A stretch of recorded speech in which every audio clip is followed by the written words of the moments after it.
दिल की अथाह गहराइयों से Pengarahan sudah diberikan kepada kabinet dari Perdana Menterinya, lalu seperti apa situasi yang ada di Pakistan sekarang? Kita akan lihat langsung suasananya jelang pertemuan antara Iran dan Amerika Serikat bersama mahasiswa Indonesia di Pakistan, Ahmad Syauqi Akrom. Selamat sore waktu Indonesia, Mas Ahmad.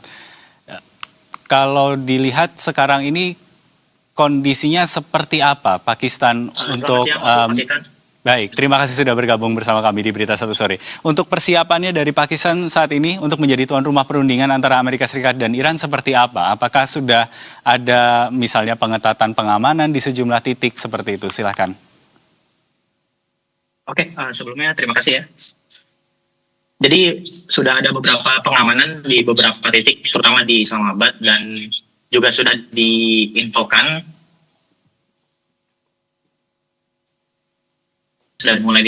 untuk melakukan pengamanan, protokol pengamanan, dan juga sudah ditunjuk beberapa wilayah yang nanti menjadi saksi dari perdamaian itu sendiri.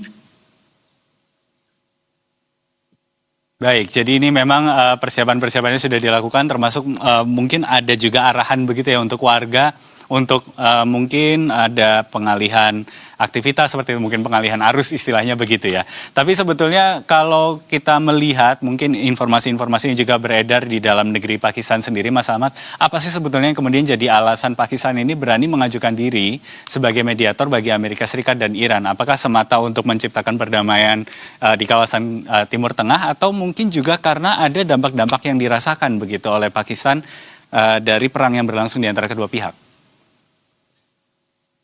Ya, jadi sebenarnya kalau kita ngomongin terkait masalah perang antara Iran dan juga Amerika, otomatis Pakistan sendiri juga bakal kena dampaknya ya, karena Pakistan kan memiliki border dengan Iran, atau mereka hidup bertetangga gitu.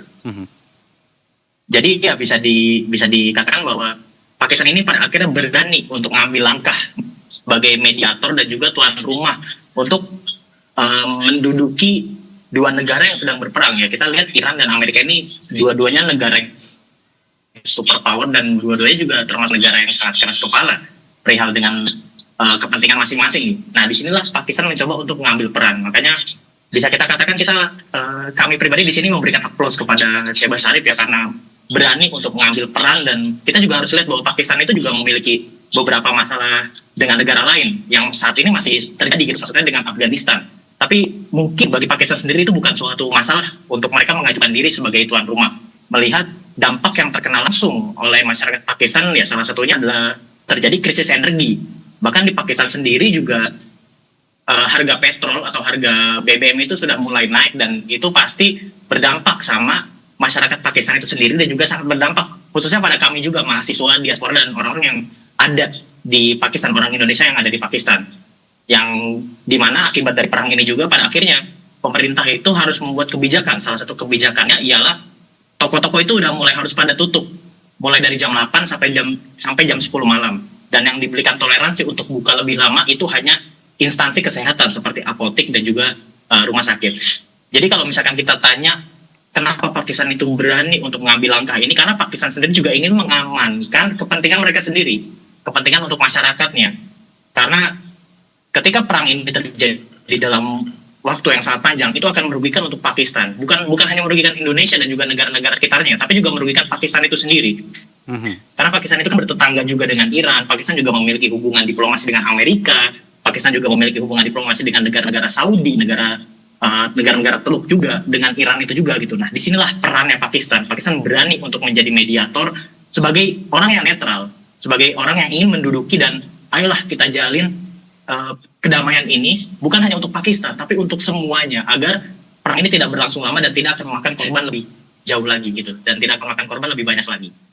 Baik, jadi dampaknya pun ternyata juga dirasakan langsung begitu ya oleh Pakistan, apalagi sebagai negara yang bertetangga dan punya garis batas langsung begitu dengan Iran. Tadi kami juga punya gambar bagaimana toko tutup lebih awal, kemudian ada antrian-antrian yang panjang begitu di SPBU. Nah, untuk Mas Ahmad sendiri sebagai orang yang berada di Pakistan, tapi sebetulnya adalah diaspora Indonesia begitu. Apa yang kemudian jadi kekhawatiran atau mungkin yang sudah menjadi pengalaman begitu selama perang berlangsung di sejak akhir Februari kemarin sampai ke sekarang? Oke, mungkin yang menjadi kekhawatiran kami salah satunya faktor ekonomi ya, karena kami yang paling kerasa lah, yang paling kerasa di kita itu pastinya harga BBM itu naik gitu. Jadi ketika harga BBM itu naik, otomatis bahan-bahan pokok di luar sana juga naik.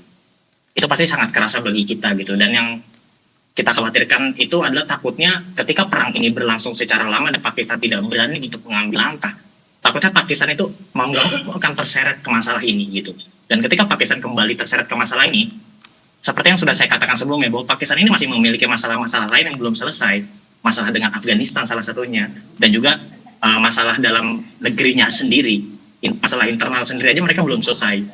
Nah, itu yang takutkan ketika hal ini tidak diselesaikan dengan lebih awal atau tidak diselesaikan dengan lebih cepat, takutnya adalah Pakistan akan terseret ke masalah ini dan ini nanti akan berimbas lebih jauh lagi dan sangat tidak menguntungkan bagi Pakistan dan tidak akan sangat menguntungkan bagi kami juga sebagai diaspora di sini. Baik, jadi ini memang ada dampak-dampak yang terasa begitu tajam begitu ya kepada semua warga, termasuk kepada Mas Ahmad sendiri sebagai orang Indonesia yang berada di Pakistan. Mudah-mudahan kita doakan situasinya bisa segera damai begitu dan perbincangan ataupun perundingan yang akan dilangsungkan di Islamabad bisa sukses untuk berjalan di akhir pekan ini. Mas Ahmad, terima kasih banyak sudah berbagi cerita dan juga berbagi pengalaman berada di Pakistan menjelang perundingan ini di Berita Satu Sore untuk hari ini. Selamat kembali beraktivitas, Mas Ahmad. Baik, jadi kita sudah melihat seperti apa perkembangannya ketika Pakistan mencoba untuk mengajukan diri sebagai mediator dan ternyata diterima oleh Amerika Serikat dan juga Iran begitu, dan ini akan berlangsung mudah-mudahan dengan lancar di akhir pekan ini. Kita akan bahas kembali soal ini bersama dengan Stepi Andriani, pengamat intelijen dan keamanan nasional yang juga sudah bergabung bersama kami sedari tadi. Mbak Stepi, kita tadi sudah melihat perkembangan di Pakistan seperti apa dan ternyata Pakistan sendiri juga mengajukan menjadi mediator ini selain karena untuk mewujudkan perdamaian kawasan, tapi juga ada kepentingan-kepentingan dalam negeri yang kemudian juga terganggu begitu dengan terjadinya perang ini. Nah, pertanyaannya kemudian, Amerika Serikat dan Iran bisa percaya dengan Pakistan untuk menjadi mediator. Kira-kira apa latar belakangnya? Ya, jadi yang pertama di Pakistan sendiri tidak ada pangkalan Amerika Serikat ya, pangkalan udara atau misalnya secara militer juga cukup netral begitu. Nah, Pakistan memang pernah bermasalah atau punya ada konflik sedikit dengan India, tapi di satu sisi Pakistan ingin memberikan pesan kepada negara ketiga ya, negara penengah yang juga bisa didengar. Hubungan Pakistan dengan Iran juga cukup baik, dengan dunia Islam juga cukup baik, tidak pernah ada permasalahan serius, dan Pakistan bisa didengar, Iran mau mendengar, Amerika juga mau mendengar. Jadi saya rasa ini adalah hal yang baik gitu ya. Begitu juga kalau kita lihat mungkin akhir-akhir ini bisa dicek ya, Mas, bagaimana Cina juga ikut dalam beberapa komunikasi sehingga membantu perundingan agar Islamabad talks ini berjalan dengan lancar. Beberapa negara seperti Oman itu juga saya lihat banyak negara-negara Teluk yang memang mengajukan diri dan coba meredam situasi ya. Karena sekali lagi ketika nanti ini perang berkecamuk bukan hanya multifrontnya Iran ya, artinya di Palestina ada Hamas, di Houthi, kemudian ada Hizbullah ya. Ini juga bisa masuk ke beberapa negara sekitar dan nanti bisa jadi masalah termasuk masalah infrastruktur energi maupun infrastruktur publik yang lebih luas.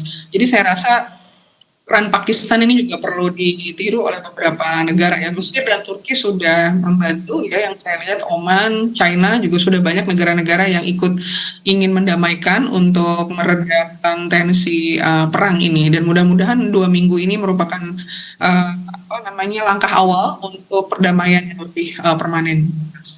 Baik, kalau begitu. Tapi terakhir Mbak Stepi sebelum kita tutup perbincangan ini, dengan situasi yang ada sekarang, Amerika Serikat dan Israel begitu ya, Israel terutama menyerang Lebanon, kemudian Iran juga menutup Selat Hormuz lagi. Apakah ini akan berpotensi untuk membuat perundingan ini bisa tertunda begitu, yang rencananya awalnya akan digelar di akhir pekan ini? Kalau saya melihatnya ada 4 skenario nih Mas. Yang pertama adalah skenario yang paling baik adalah Islamabad deal tercapai damai permanen ya tentunya yang diharapkan. Yang kedua adalah skenario B, frameworknya disepakati tapi detail-detailnya agak tertunda. Itu mungkin sekitar 35% probability. Ketiga adalah Islamabad talks-nya gagal. Nah, ini gencatan senjata runtuh nggak jadi nih 2 minggu ini. Yang terakhir adalah Islamabad talks-nya berlanjut bahkan lebih dari 2 minggu. Artinya ini agak sedikit panjang. Nah, ini minyak mungkin agak stabil seperti hari ini. Hormuz pelan-pelan dibuka. Tentunya yang ingin kita capai adalah skenario yang pertama. Jadi minyak kembali ke 80 US dollar misalnya begitu ya. Kemudian dibuka untuk umum Hormuz seperti biasanya. Rekonstruksi Iran dimulai, pembangunan, perbaikan dimulai, dan ada Nobel perdamaian untuk Pakistan tentunya kalau ini yang berhasil seperti itu. Baik, kalau begitu ada 4 skenario yang mungkin akan terjadi menurut Mbak Stepi dan kita akan lihat manakah skenario yang akan terjadi. Harapan kita bersama sih mudah-mudahan yang terbaik begitu. Yang pertama tadi yang bisa berjalan sehingga perdamaian bisa tercapai di kawasan Timur Tengah. Stepi Andriani, pengamat intelijen dan keamanan nasional, terima kasih untuk analisa dan juga pandangannya.